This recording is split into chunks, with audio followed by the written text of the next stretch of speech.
Hello and welcome to Unews for Monday, November 4th. I'm Lorraine Caceres.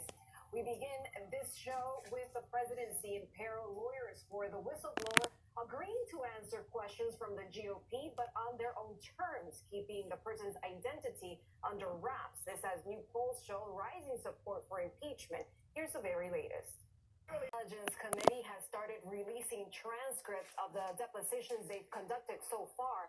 The public will now be able to read the testimonies of former Ukraine Ambassador Marie Yovanovitch and also former State Department advisor Michael McKinley. A federal appeals court on Monday ruled that President Trump cannot block the Manhattan District Attorney's Office from subpoenaing his accounting firm for financial records. A three-judge panel on the Second Court of Appeals said that the first test for the Democrats vowing to win the party's presidential nomination is just 3 months away, so the top contenders are focusing on each other's policies and engaging in some heated attacks. Claudia Uceda has the details from Washington, D.C. Top candidates will square off in a debate later this month. In Washington, I am Claudia Uceda. Now, back to you. Thank you, Claudia, for that report. And for more on the polls released on Sunday, let's go to Professor Charles Zeldin of Nova Southeast. Up next on Unews.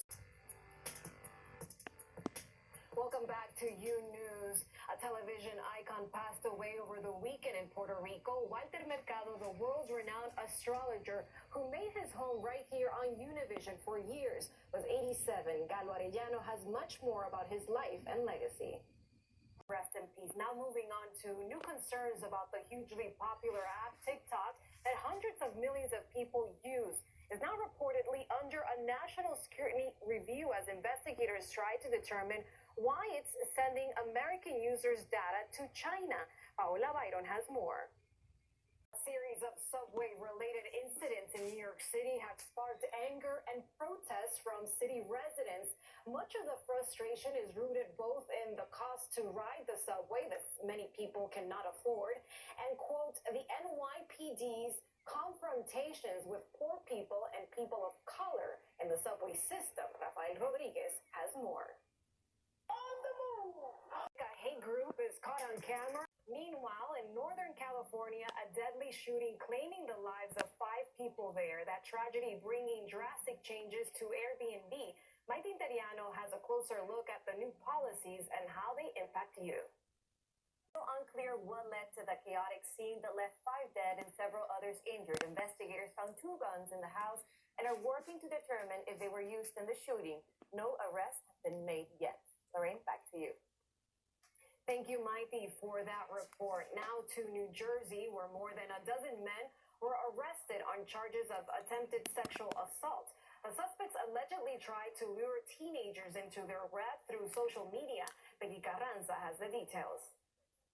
Back news from around the world. In Mexico, the annual Dia de los Muertos, or Day of the Dead festivities, came to an end over the weekend, a celebration where Mexicans pay their respects to loved ones who are no longer with us. Claudia Zurita visited a small town in the Mexican state of Veracruz to see how locals there celebrated for those who passed away. Obsessed with 2 things, their fondness for death and their love for flowers. And ofrenda is a perfect example. Under Armour is the subject of a federal investigation by the Justice Department as well as the SEC. There are time now to check in with Carolina Sarasa. She has a preview of what's coming up in the second hour of Unews. Caro, what's new?